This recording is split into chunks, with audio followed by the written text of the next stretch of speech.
friends, colleagues and listeners, here we are on our unpredictable show, which is now monthly, or better if we can. And those words came directly from Mr. Dickson's mouth. No help whatsoever. Now he's lip reading there because he's got his number 2 there with him, his young son. And as you can see, he's in a jungle somewhere in his house. So, Steve, lovely to see you again, my friend. Sorry, Chris, I was just telling Evan, just as you started to record there, Evan, of course, turned up the volume on Roblox, which was starting to distract me, put me off my performance, a little bit of stage fright, if you can believe that. Good on him. So, good on Chris. Yeah, I'm actually sitting in my garden because I actually had some surgery earlier this week, so I'll avoid panning the camera down, but I'm sitting with my leg up, and it's this time of the evening is the only sort of time you can sit outside this time of year in Malaysia. So yeah, it's a restful. Thanks for clarifying that it was your leg. So yeah, we can let the viewer's imagination work away there.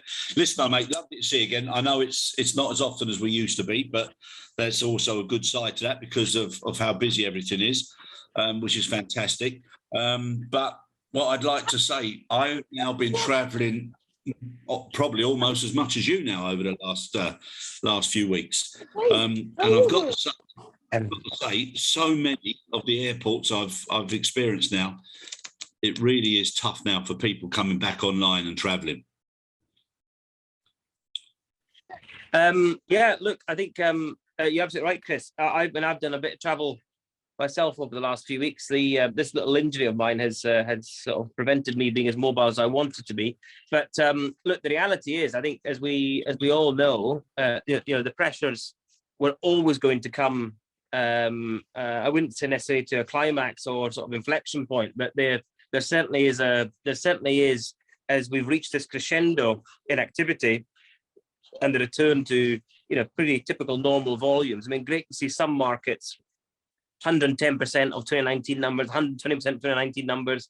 Some of the European domestic markets, Poland, Italy, up above 110% of where they were previously. Spain up 115% of 2019 number.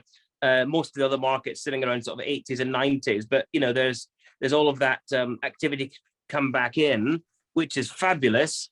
But at what cost and what expense, Chris? So in the interest of remaining sensitive to the work that companies and businesses are doing to improve their safety performance, their safety culture, we won't name the incidents that we know of, but I think it's certainly fair to say that there has been a large number of I would say activity-induced incidents, either through stress in the system or a lack of governance and focus in the areas that we would have typically had some of that focus prior to the pandemic, but also just the frank and candid reality, Chris, that the experience levels that we had in 2019 or up until March 2020 are no longer there. And so I completely hear what you're saying. I think many people are seeing it. The key thing is, if you see it, what do you then do about it? And I'm sure somebody like you, as a consummate professional for the last 40 plus years, would want to get stuck in, to resolving some of this. But it's always difficult when you're in that sort of that customer position, or that you're acting as a third party and you're not able to intervene as you might want to or be able to do in a functional role. But yeah, no, Steve, 100%. But what I'm seeing, and also people that I've been talking to, and some I've got to say, an awful lot of people who've been sending things in, Steve, and some of the examples they've been sending, some of it's anonymous, some of it they're saying, please don't say who I am or what I said. But the main issues are like fatigue, the stress and pressure. So they're saying that, management are actually putting people under a lot of pressure now because they don't have the experience, they don't have the manpower, and that's leading to some incidents. And then you've got the experience level, which you spoke about as well, but you've also got line managers now having to be right down on the floor, overseeing so much of what's going on, and they're not able to train the way they would like to train. So, it seems to be from getting bums on seats and as quick as possible and trying to be as capable as possible now to being so being busy that they're not getting better. And there has to be some sort of a cut-off or some sort of a different approach to it. And not just looking at next week or next month, which I know is easy to say when you're sitting down, looking at somebody on the other end of the screen. But if they don't start to do something thinking 3 months or 6 months ahead, these problems are just going to magnify and manifest themselves. So they're going to be the same, if not worse, at that point. Oh, undoubtedly. But I mean, collisions on the ramp, people doing things they should not do, cutting across lines where they should be, they should be adhering to, what they were taught when they went on the ramp. All things that are going wrong. It's just not a good outlook at the moment. No, it's not, Chris. But as always, there are two sides to a coin, or two sides to every coin, and in that regard, we've been able to. I'm not excusing sort of the pace that businesses have returned staff back into their organisation. I think there's an awful lot more that could have been done when we had idle time available. And I think that was not used particularly well, probably by most airlines and ground handlers and airports across the globe, universally. However, if we keep looking in the rear view mirror, we won't solve anything, and therefore it's important we now look forward and actually action and agree upon what we what we can solve for the here and now, where we've still got this massive stress in the system. We're able to bring a lot of people back into the business that wanted to come back into the business. We've not been able to bring people back into the business that didn't want to come back into the business. Those are the ones probably with the war wounds and the scars from old that have gone off and done something else. At the same time, we've got businesses, Chris, ground handlers in particular, the bottom of the food chain, and I say that in the nicest and the dearest possible way, because I as you have been in the ground handler's shoes, and we know how difficult it is to turn a dime, Chris. So when you've had these sort of the massive cash outflows that they have experienced during 2020 and 2021, they've had customer airlines, with the excitement of bringing all this activity back into their system, with the prospect of starting to recover some of their losses. And of course they've accepted. I mean, you would do the same. I mean, they said, yes, we'll handle that flight. Yes, we'll bring that capacity in. Airports have said, yes, we'll have the flights at those times. The slot coordinators have said, yes, we've got the runway slot, the terminal slot. They've not looked at it from a holistic, perspective of the ecosystem. Is the ecosystem ready to handle this type of volume and this type of traffic? That's why we've now seen, I have to say, these very arbitrary caps on capacity at the likes of Heathrow, now through until, middle of September, end of September, at 100,000 passengers per day. I mean, where does that cap come from? I think it comes out from the back of John Hollincaine's backside, frankly. Because what does 100,000 passengers have to do with efficient use of infrastructure and terminal space? What does it have to do where you've got the likes of Emirates, who rightly are in control of their own destiny in Terminal 3 to a large extent with their own resources? The airport is a ground handling problem. The boss of Frankfurt Airport said yesterday it's because too many black suitcases are being checked in. I mean, what a wanker he must be. Chris,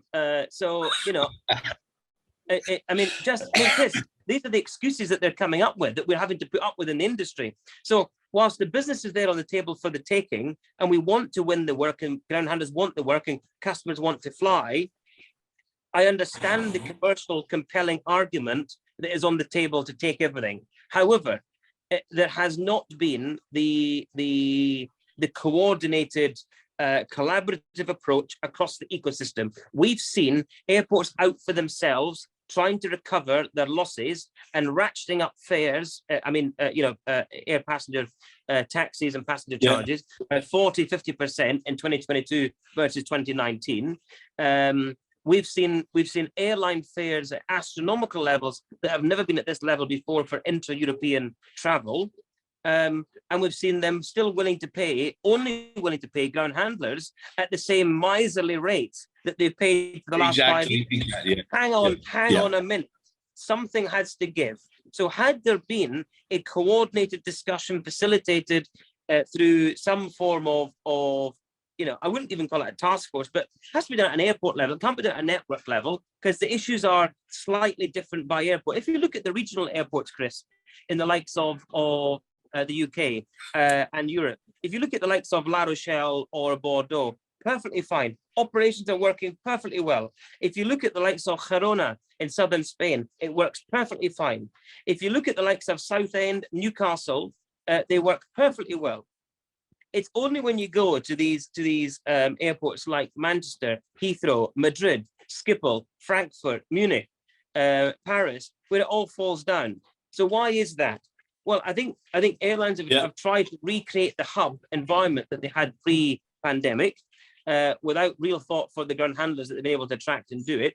Obviously, in those cities, there's much more employment opportunity in the likes of Paris and London and Madrid, Frankfurt and Munich than there is, for example, in Leeds, Bradford area, or in Girona, or in Vigo, for example, right? Or Bristol. So I flew out of Bristol. Steve, what an absolute joy, mate. Bristol. Bristol for those. Yeah. Bristol for those in the southwest. No, but seriously, what you're saying is right. Me and a friend of mine, we had to meet my son and some others up in Edinburgh, and we decided to go Bristol, Edinburgh, believe it or not. And it was an absolute joy. It was like going back 20 years travel. It was such a pleasant experience, from the car parking to the transfer across to the terminal, going through the terminal, nice and relaxed. Everything was absolutely superb. And I think you're right, in as much as I've always said now, the next big influencer in this industry has got to come from the airport looking after its own ecosystem. And it's got to take the responsibility to also influence what goes on in that airport as far as a service delivery, charter, customers, everything. Exactly. Got to change. Chris, I was talking to a major UK airport this week, and they are I would say top 5, 6 airports in the UK, and the conversation I was having was actually around the effects of negative PR and publicity driven by events where the whole thing falls over. And the airport said to me, the chief commercial of the airport said, "Look, frankly, Stephen, we are happy to take this on the chin.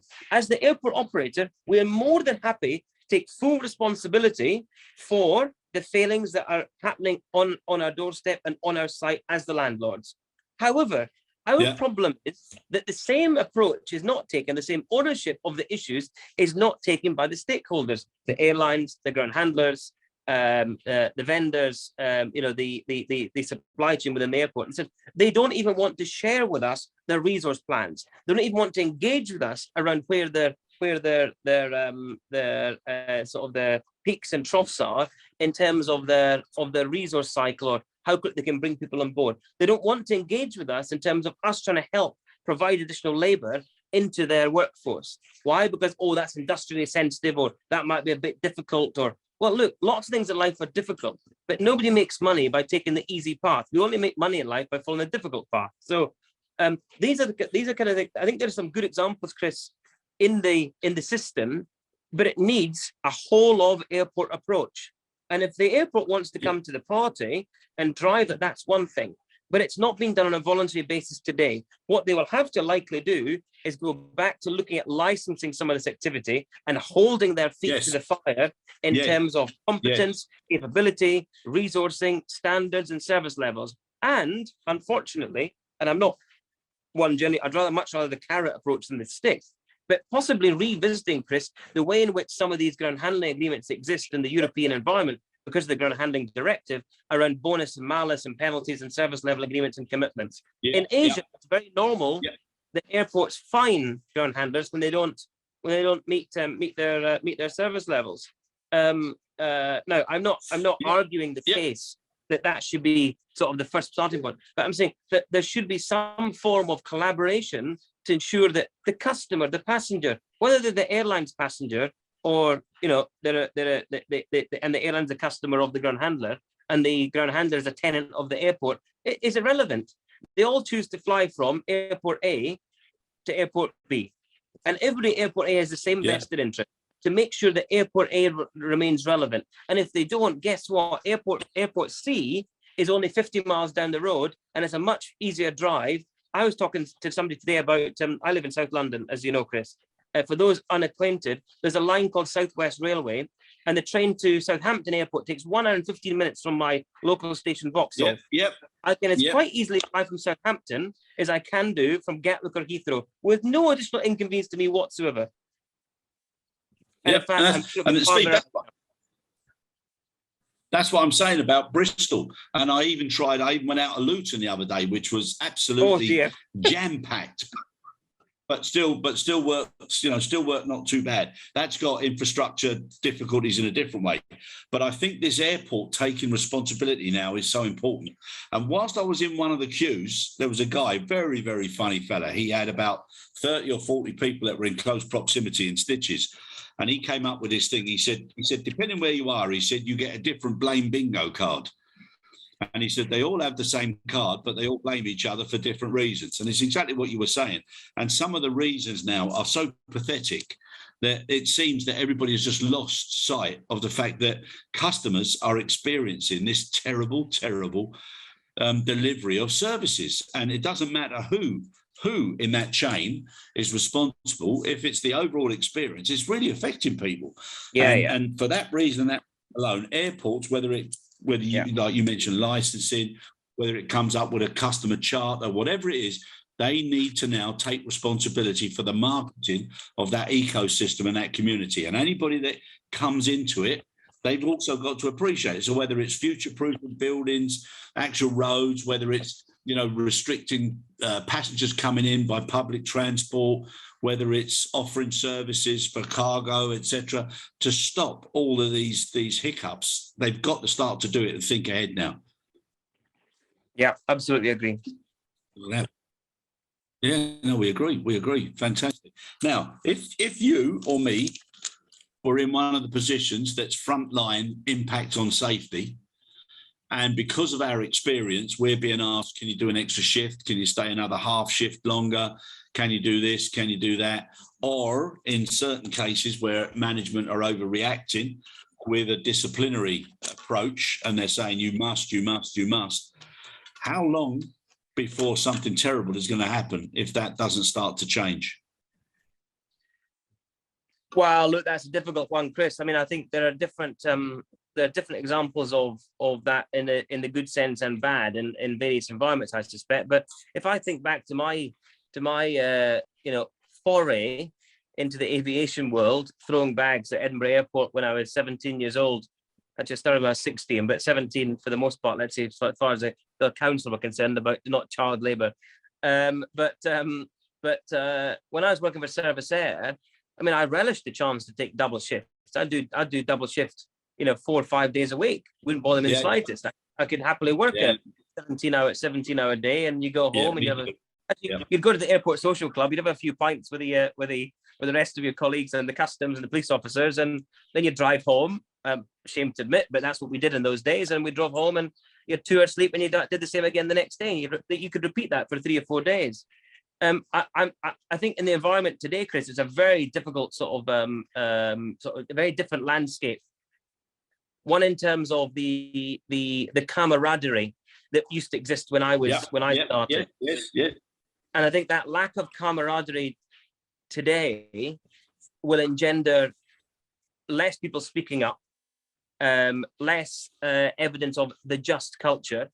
And what is just culture? Just culture, we say, means being able to speak openly about stuff, issues, concerns, safety related, fatigue related, or otherwise. That's just culture. And then not having a punitive approach to that person that they should be vindicated for speaking up. Well, just culture's only really been around for the last 15, 20 years in that sense of that nomenclature that we use today. But just culture before, for me, was actually having the ability, the confidence to speak to my peers, whether I spoke to them on the ramp in the work environment, I spoke to them in the pub at the airport social club after work environment. And that's when I say that camaraderie that exists. Therefore, the lads, sorry, it's old school, I know, but that's what we are. But the lads, as there were then, No, they were lads, Chris. They were lads. They were lads. They were males, gendered male. But the lads specifically would they would know who was kind of feeling good or bad, or who was a bit tired. They said, my nickname at the airport was Harry. They used to say, Harry, look, don't worry about that last flight. You're looking a bit tired. Off you go. We'll see you in the morning.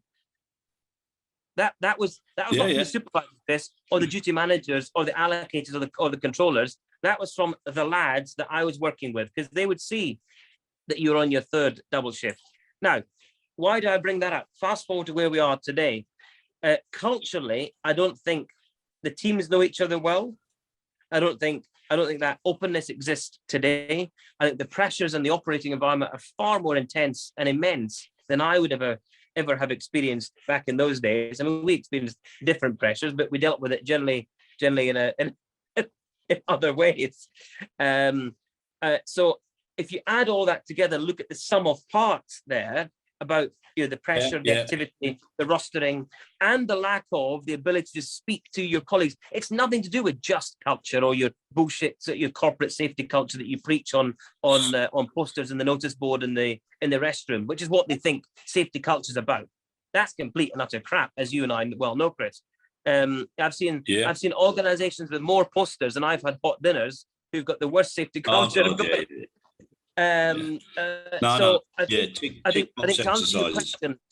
to answer your question, I think it's a difficult one, Chris, but I would like to see that extension of openness and transparency and just people feeling that they can use their peers to communicate and share, and also just hey, how are you going? That doesn't cost anything.